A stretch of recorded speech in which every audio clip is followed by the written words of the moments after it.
Bonjour, nous allons voir dans cette vidéo comment est géré le contenu d'un guide Virgile. Bon, cette vidéo est a priori à destination des administrateurs, voire des futurs administrateurs. Donc, le contenu d'une application, de votre application, est entièrement géré depuis une interface web, c'est-à-dire depuis une page internet. Donc, pour cela, on se rend en fait tout en bas des pages des guides, donc du site virgile-guide.com. On y trouve un petit lien avec l'accès administrateur. Donc on s'y connecte tout simplement en rentrant son login et le mot de passe qui a été communiqué. Et voilà. Et là, je suis en fait sur la page donc avec les données de Vierzon. Donc j'en profite au passage pour remercier monsieur Hugues Flamand, qui est responsable de l'animation numérique à l'Office de tourisme de Vierzon et qui a bien voulu céder gracieusement ces données à des fins expérimentales, ce qui nous a été très utile pour l'élaboration de cette application. Donc voilà, donc nous avons cette interface dans laquelle on retrouve le texte d'intro, l'image, donc je passe rapidement et à la fin les lieux.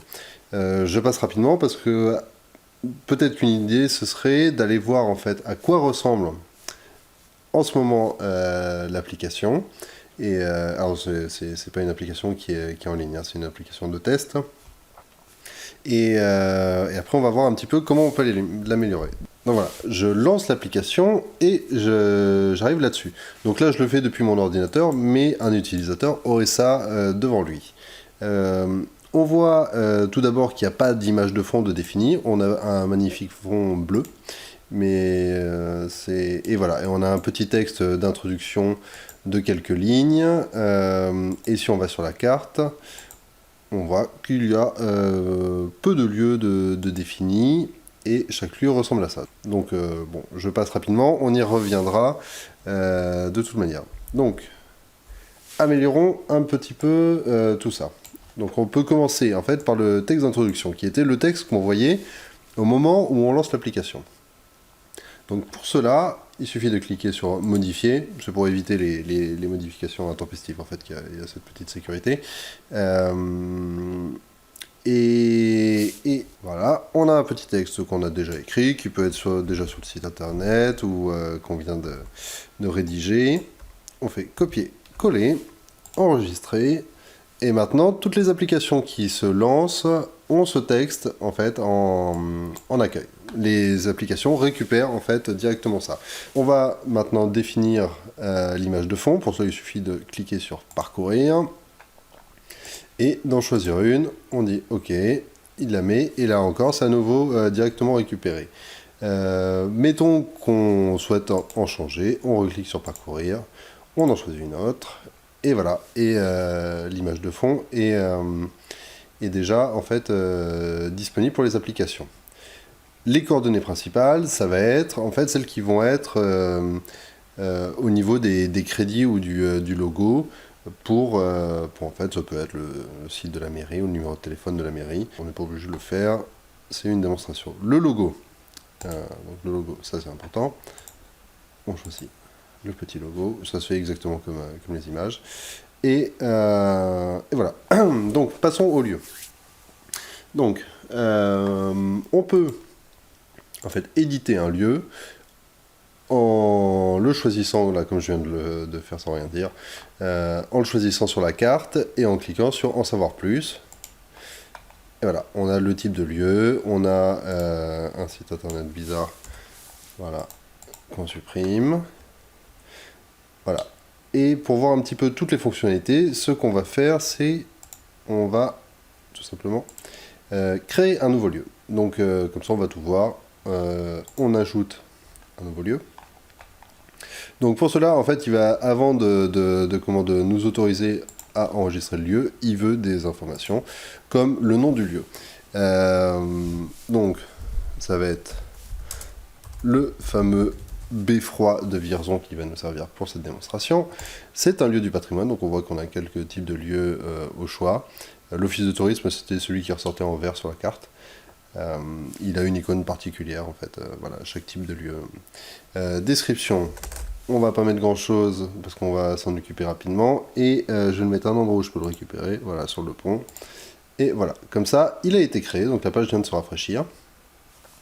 Il a été créé, mais... Ah non, on a dit qu'il était sur le pont. Et là, maintenant, on va l'éditer. Donc on voit qu'on a quelques informations quelques champs qui apparaissent en plus. Donc voilà, on va modifier tout ça. Donc c'est toujours un lieu du patrimoine. On a à nouveau un site internet et un numéro de téléphone.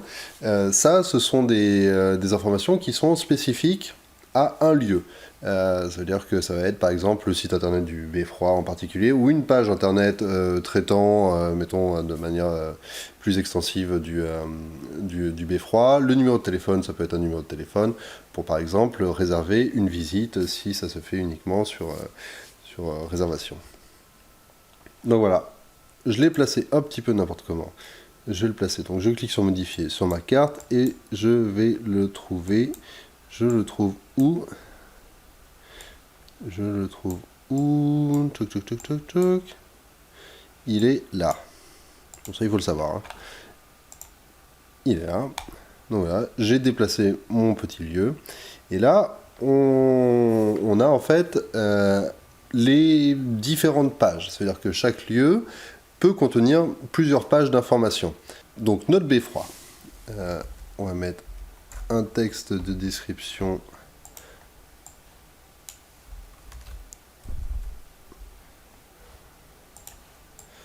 Voilà, pareil, à coup de copier-coller. Donc là, on a une prévisualisation au cas où on veuille utiliser des effets de typographie, comme c'est indiqué dans l'aide. On peut mettre en gras ou en italique.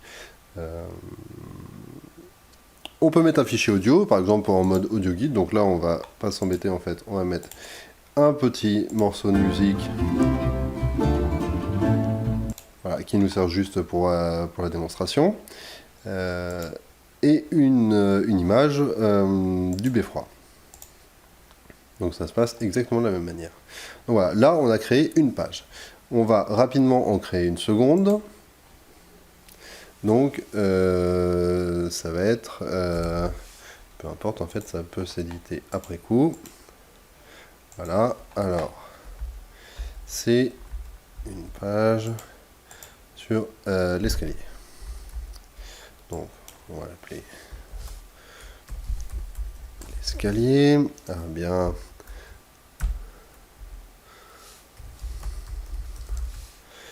Escalier. On enregistre. Le texte de description.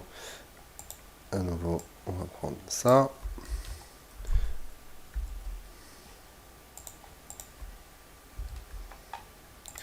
On enregistre.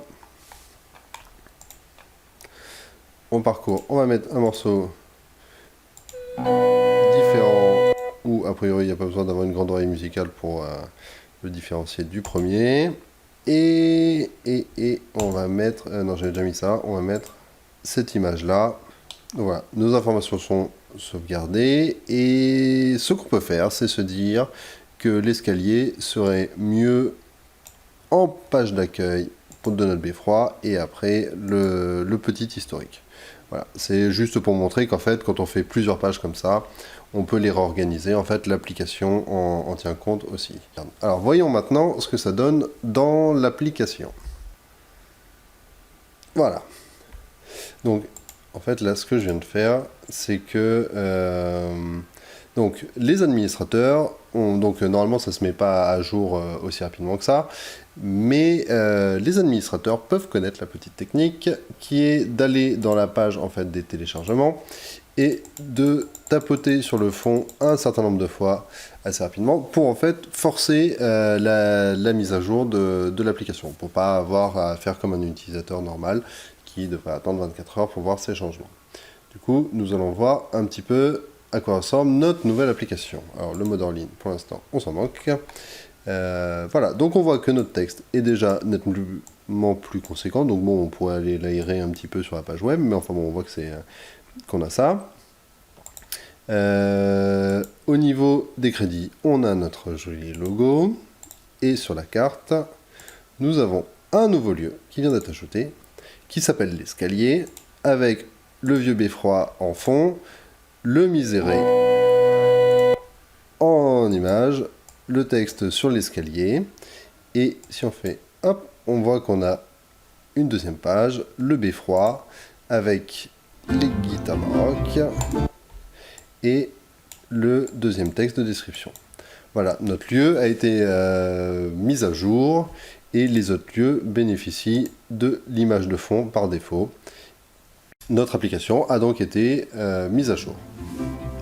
Voilà.